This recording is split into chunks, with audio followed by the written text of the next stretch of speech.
Welcome to CNN 10. We are kicking off the second week of coverage of our fall season. We know a lot of you are just now getting back into the swing of things, so we thank you for doing that with our show.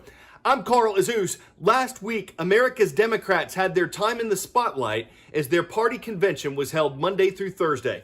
This week, it's the Republicans' turn as their event officially gets underway. Like the one before it, it's expected to be a largely virtual convention with social distancing guidelines keeping delegates from having the giant stadium-filled blowouts we're used to seeing. A scaled-down gathering is still set to take place in Charlotte, North Carolina, and the convention will allow Republicans to officially nominate incumbent President Donald Trump and incumbent Vice President Mike Pence for a second term in office. Other goals of the event include laying out the party's priorities and drumming up voter support for the November 3rd election.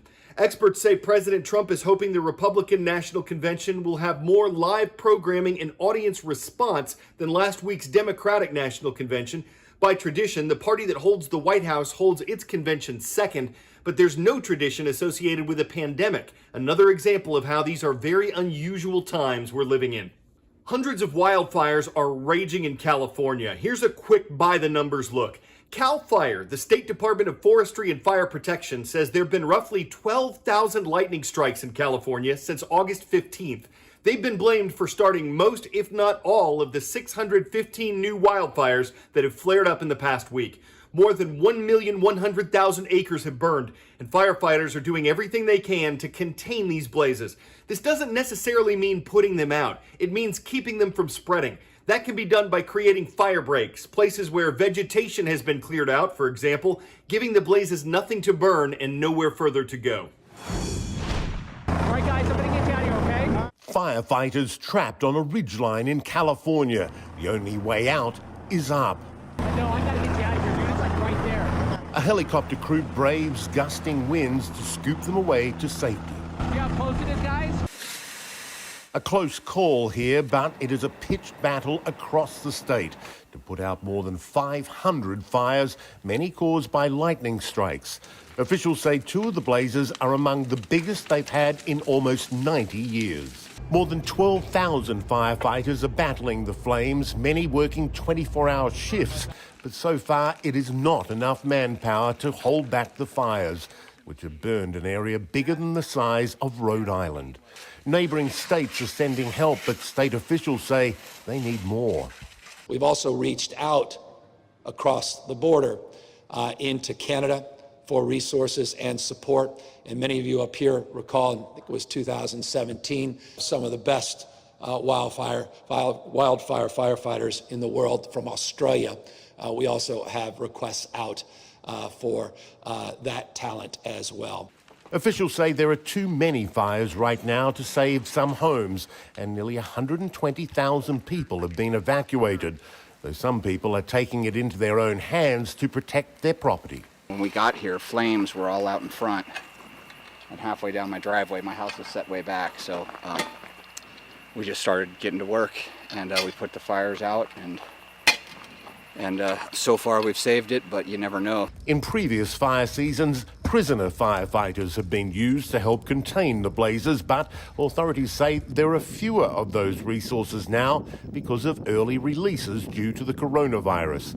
Forecasters say dry thunderstorms are in the forecast, which could bring more lightning and strong winds to the region, making the job of those trying to stop these ever-growing wildfires even more dangerous. Up next, coronavirus has created a conundrum for campuses across America. Some have reopened, some have partially reopened, some have gone virtual. The challenge for universities has another layer. This fall, more than 75% of them are expected to be partially or fully virtual, but questions are being raised about them charging full tuition fees without providing face-to-face instruction. Some have offered discounts, some are struggling to find a balance when they do provide face-to-face instruction, but it coincides with the spread of coronavirus. A number of COVID-19 clusters have formed at universities across the U.S. where students have been invited back for some form of face-to-face instruction. Now, some schools have gone completely remote with virtual learning only. Others have a hybrid system, a combination of in-person and virtual learning. These schools sometimes have very strict rules when it comes to wearing masks and social distancing, but they still can't control 100% of student activity.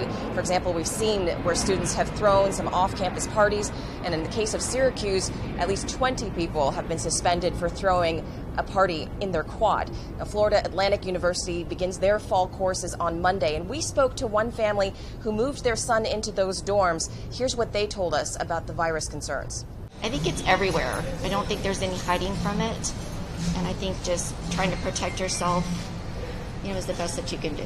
I think the school has been good with as far as hand sanitizers, the social distancing. They have a lot of steps in place, so it's made me feel a little bit more comfortable actually being here and seeing the steps that they're taking.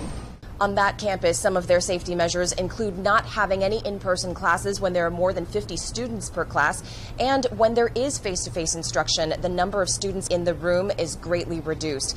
FAU did report 3 of their football players testing positive for COVID-19, and that's why football practice is temporarily suspended until they can review the next round of tests, which is scheduled for Monday. Natasha Chen, CNN, Miami.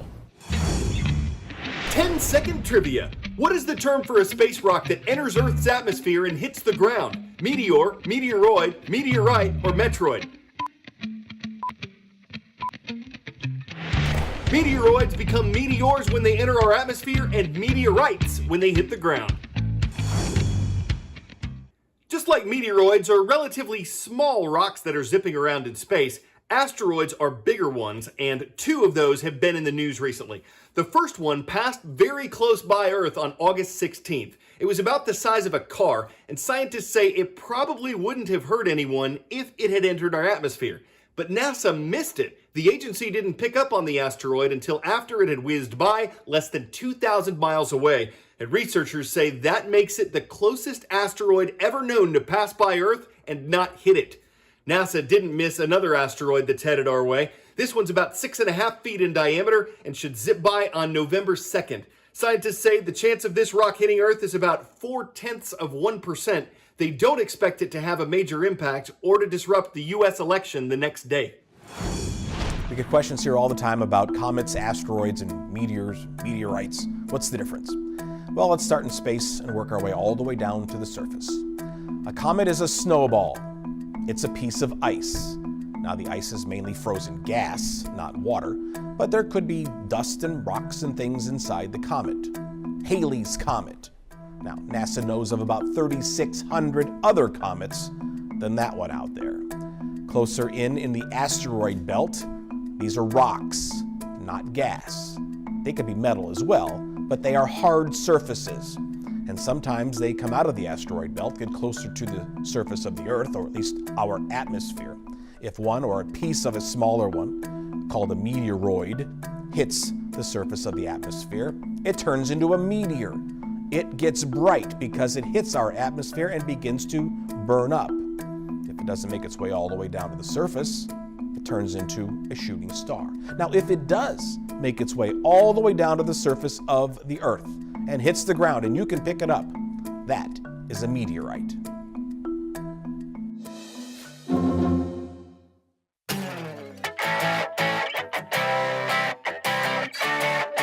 It's a summer tradition to try to catch the ice cream van as it meanders through the neighborhood.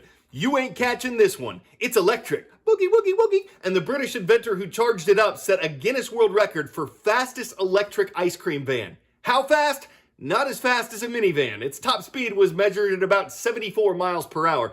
But if you're trying to chase down a Bomb Pop or Strawberry Crunch on a hot summer's day, you could go nutty, buddy, falling all Oreo over yourself with your legs bubble gummed up and feeling like slush as you tried to push up close enough to this ice cream rocket. Woo!